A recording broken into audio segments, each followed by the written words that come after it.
de cuisine. C'est-à-dire que on peut lire, et justement le livre d'Élie est un des livres des prophètes qui montre comment toute cette carrière de prophète passe à travers des stratégies culinaires, de se faire nourrir par les uns, nourrir les autres, être au service de gens qui utilisent la nourriture pour s'imposer à leur peuple ou faire exterminer leurs adversaires. Donc c'est vrai que c'est quelque chose qui ensuite est venu pour moi comme une sorte d'arrière-plan de l'histoire, comme étant au fond la cuisine. C'était une sorte d'explication du monde, c'est-à-dire une sorte d'explication de toutes les possibilités de vie, à la fois de la vie personnelle, de la vie familiale. La cuisine, c'est quelque chose, enfin, comme disait Deleuze, la nourriture, c'est d'abord la famille. Donc, c'est aussi l'exercice du pouvoir, des relations sociales, et en particulier quand on entre dans le domaine de la cuisine en restaurant.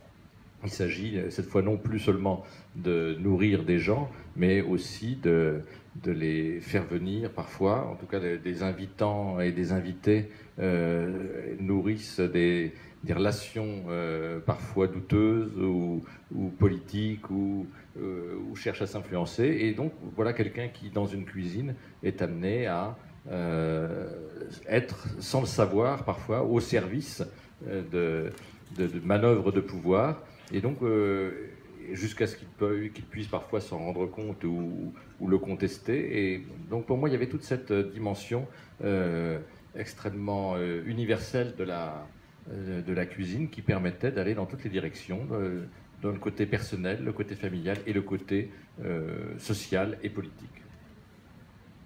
Alors, je l'ai évoqué tout à l'heure. Moi, lorsque j'ai lu le livre, j'ai eu du mal de le situer. J'ai pensé pendant très longtemps que ça pouvait se dérouler au XIXe siècle, ça peut se dérouler au XXe siècle, ça peut se dérouler entre siècles. C'est un choix un petit peu de ce côté intemporel? Oui, c'était un choix qui était lié à la cuisine elle-même parce que il m'a semblé que la cuisine, par principe, c'est à la fois un monde qui suit parfois les modes, qui essaie de se distinguer dans une situation, dans une période, dans un renouvellement, tout ce qu'on veut, mais en même temps qui met en cause toutes les forces de la nourriture elle-même de manière permanente. C'est-à-dire qu'on peut toujours travailler un agneau, qu'on le travaille au XXe siècle, au XIXe siècle, au XVIIe ou à l'époque des prophètes bibliques, on travaille l'agneau. Alors on le travaille de manière différente, sans doute, mais en même temps, il y a une espèce de permanence, d'intemporalité de la cuisine, malgré toutes ces variantes qui me semblaient essentielles. Et donc, c'est vrai que j'ai situé ce récit dans une période où on peut placer, et ça c'est la liberté que je laisse au lecteur, on peut y placer sa propre période, en tout cas celle qu'on voit. Et c'est vrai que j'ai parfois eu des lecteurs qui trouvaient que c'était vraiment un livre d'aujourd'hui, enfin qui ne voyaient pas autre chose et qui étaient très surpris que je leur dise que ça pouvait être à un autre moment possible. Et puis d'autres qui ont tenu à le situer dans des périodes de troubles diverses, puisqu'il y a certains troubles qui interviennent et qui jouent un rôle. Donc chacun y met sa période à sa façon, et ça c'est toujours quelque chose à quoi je tiens quand j'écris, c'est que je considère le lecteur comme un co-auteur et comme quelqu'un qui collabore au travail de l'écriture. Et précisément, je lui laisse aussi cette liberté. Moi, je tiens à ma liberté, mais je tiens à la sienne aussi, et je lui laisse la liberté d'apporter par son expérience, par ses goûts, la période qui lui convient. Et donc tout ça est possible. Et il s'est trouvé que quand le livre a été fini d'être écrit ou d'être préparé, on était en pleine période du printemps où on voyait à Paris des gens casser un tas de choses à peu près partout. Bon, eh bien, il se trouve que Élie Elian, à un certain moment, entre dans le restaurant qui va faire sa gloire, tout simplement parce qu'il y a des casseurs qui sont en train de passer et qui démolissent la porte du restaurant et ils sauvent l'ouverture et la porte de ce restaurant, et c'est ce qui lui permet d'entrer et de se faire bien voir du restaurateur qui va l'accueillir et puis finalement l'embaucher. Bon, alors ces casseurs, c'était ceux d'aujourd'hui, mais bon, ça pouvait être des casseurs d'autres époques. Alors, il justifie d'ailleurs son intervention en disant « J'aime pas qu'on abîme un endroit où l'on mange ». Oui.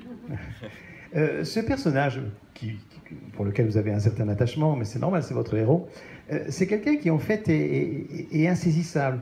Il est un peu, comment dirais-je, même vis-à-vis de la cuisine, hein, qui déstructure, on sent que c'est quelqu'un qui finalement est à la fois des fois mal dans sa peau, et des fois être très heureux parce qu'il sent que il mène un peu la révolution à la fois dans la cuisine, un petit peu des fois aussi dans les relations. Oui, c'est quelqu'un qui en réalité, justement, pourrait correspondre à ce que nous disions en introduction, c'est-à-dire que peu importe où je vais, lui, c'est aussi son point de vue d'une certaine manière, puisque c'est quelqu'un qui avance et qui, en fonction des circonstances, prend ce qui s'offre, abandonne ce qu'on lui retire, sans trop d'inquiétude. Il a une forme d'innocence, une forme de facilité à accepter ce qui lui arrive, et qui, justement, parce qu'il n'est pas forcément un personnage intelligent, a priori, enfin au départ, c'est pas quelqu'un de cultivé, c'est pas quelqu'un de très instruit, ni quelqu'un qui a calculé tout ce qu'il allait faire, c'est quelqu'un qui découvre l'intelligence par la cuisine, et c'est sa cuisine qui est intelligente pour lui. Il me semble que c'est ça qui est important, et il finit par faire de la cuisine une arme dans la vie, parce que quand il ne peut pas faire autre chose, eh bien, le seul moyen de s'en sortir, c'est de faire un bon plat, c'est d'accueillir quelqu'un, c'est de lui servir quelque chose de séduisant ou d'original ou de nouveau. Et donc, sans trop savoir ce qu'il fait, sans trop savoir où il va, et tout en ayant malgré tout cette envie de surprendre, de créer, d'avoir une espèce d'invention parfois radicale, bien, il considère que c'est ce qui va lui permettre d'agir aussi sur les autres, parce que c'est le seul moyen qu'il a, et que, comme il dit à un certain moment, je crois, il est bien embêté parfois de mieux comprendre les morceaux de viande ou les morceaux de poisson qu'il a que la matière humaine. Il comprend mieux la matière morte de la chair des animaux qu'il traite plutôt que la matière vivante des hommes, mais il comprend au bout d'un moment que cette matière morte peut devenir vivante et peut agir sur les vivants aussi. Alors c'est aussi l'homme du grand écart. Il commence par donner à manger aux corbeaux, enfin aux oiseaux, hein, c'est lui.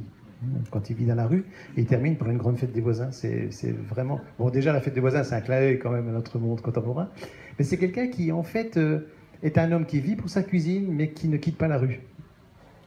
Oui, c'est vrai qu'il a été amené à vivre dans la rue à un certain temps, parce que dans sa volonté d'être cuisinier, alors qu'il avait des parents qui ne savaient pas le faire manger, ou qui n'avaient pas envie de le faire manger, qui n'avaient pas envie de le voir devenir un vulgaire cuisinier.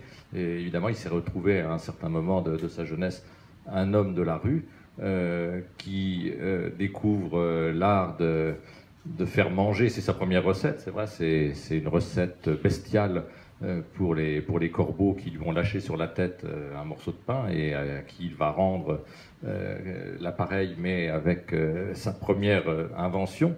Et c'est vrai que bien, il reste cet homme-là, et c'est un de ces drames d'un moment, c'est que forcément quand on devient cuisinier, on peut se poser la question de pour qui on travaille, enfin quand on écrit un livre peut-être aussi, c'est-à-dire qui sont les lecteurs, mais aussi qui sont les mangeurs, qui sont les connaisseurs. Et il découvre à un certain moment, alors qu'il a vécu au milieu de quelques SDF, il a vécu avec tous ces animaux de la rue, il découvre au bout d'un moment qu'il est devenu un cuisinier suffisamment réputé pour ne faire à manger qu'à des gens qui ont les moyens de s'offrir des bons repas et qui appartiennent à des milieux qui sont très différents du sien. Et donc il a d'un seul coup cette inquiétude de cette différence entre ce qu'il a été, de ce qu'il est capable de faire, et puis des seules personnes à qui il peut s'adresser à ce moment-là. Et il profite en effet d'une situation d'ennui qu'on essaie de lui causer pour donner un jour à manger, en tout cas du mieux qu'il peut, à des gens qui sont, alors les gens de la rue aussi, exactement. Et donc il retourne la situation à un certain moment. C'est une manière de